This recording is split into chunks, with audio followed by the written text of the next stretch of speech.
Hello guys, welcome to Daily Current Affairs series. Today we will discuss 2nd February current affairs. Welcome to our channel Care of for Group 1 exam. Let us discuss the today's important current affairs. The first one, Nirmala Sitharaman, our finance minister, presents first ever paperless budget. She presented first ever paperless budget, that is yesterday. Here we will see the major allocations. Here almost our budget is a 34 lakh crores. In that, Ministry of Housing and Urban Affairs got 54 crores, 54,000 crores. Ministry of Wealth, Health and Family Welfare got 73,000 crores. Ministry of Education got 93,000 crores. Here Ministry of Railways 1,10,000 crores. Ministry of Road and Transport Highways got the 1,18,000 crores. Here Ministry of Agriculture and Farmers Welfare, that is 1,31 crores. Ministry of Rural Development 1,33,690 crores. Ministry of Home Affairs, Ministry of Consumer Affairs, Food and Public Distribution, and finally Ministry of Defence got the 4,78,000 crores. This is the major allocations.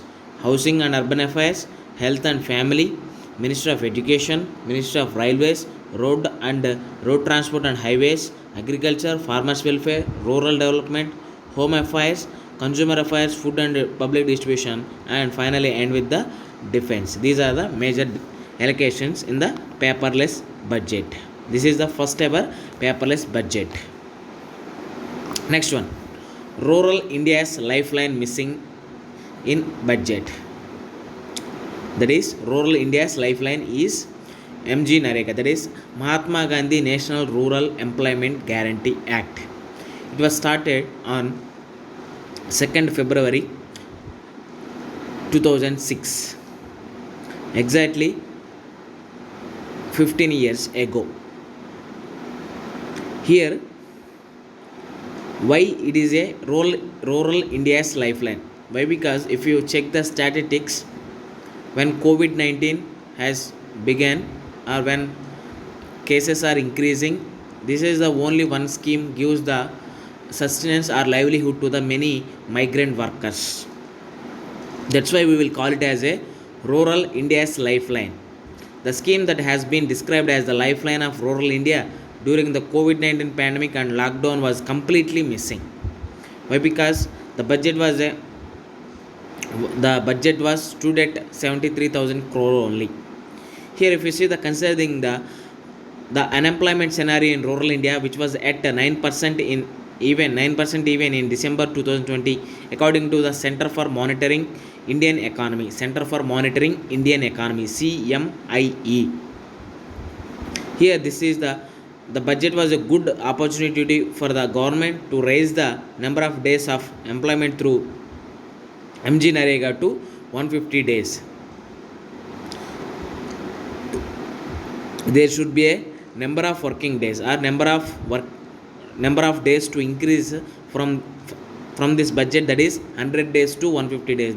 Then they can get the more number of working days, then only they will get the some more amount. With that they can sustain. That's why this rural India's lifeline missing in this paperless budget.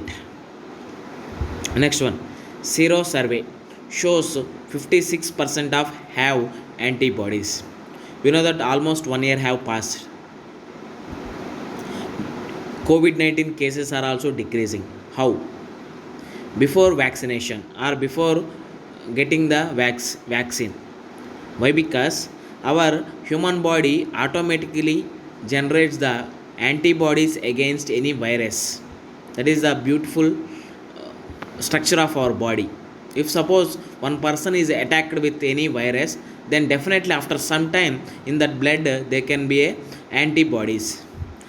If you see this, in this case also, the Delhi government conducted the 5th serological survey. That is, this is the 5th serological survey, the largest till now. It is the largest till now. To get an idea about the percentage of the population with the antibodies against COVID-19 before the vaccination drive. Here it shows the this zero survey shows the more than 50% got the antibodies. When the larger part of the population developed antibodies and becomes immune to the virus, the chain of transmission is broken and this reduces the spread of the disease, and this is called head immunity. The word, the most recently we have seen that word, that is head immunity. The definition of head immunity is if a population, larger population has met with this virus, then they automatically in their body they will form a antibodies. That immunity we will call it as a head immunity. Next one, military seizes power in Myanmar coup. Here Myanmar's military seized power on Monday in a coup against the democratically elected government of Nobel laureate Aung San Suu Kyi. She was a Nobel laureate. Here, before going to know about this military power, we have to go backward to the 1948. Myanmar got the in 1948. Myanmar got the independence in 1948 from the Britain. After that, it has named as a Union of Burma. After that, it has renamed as a Myanmar. Here, from 1948, 26 years there is a military power is there. After that also military power is there, but in 2011 they officially dissolved their military power. After that, in 2010 elections, civil government came into power. From that, she is the one, that is Suu Kyi is the person to lead the that Myanmar country. But here this military power now is claiming that last elections are happened are fraud. Why? Because this government, Suu Kyi government, got the landslide victory.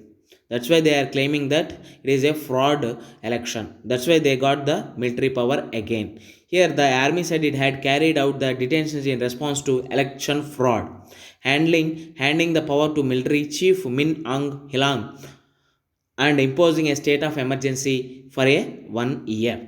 Here the military claims itself as the founder of the Union of Burma and the main force that held the country together during the civil war, and also claimed that it has prevented the country from disintegrating. That's why this military power and civil government are exist in Myanmar.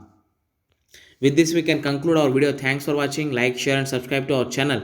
Gear up for Group 1 exam. This is Sunny Sandeep signing out. Take care and bye bye.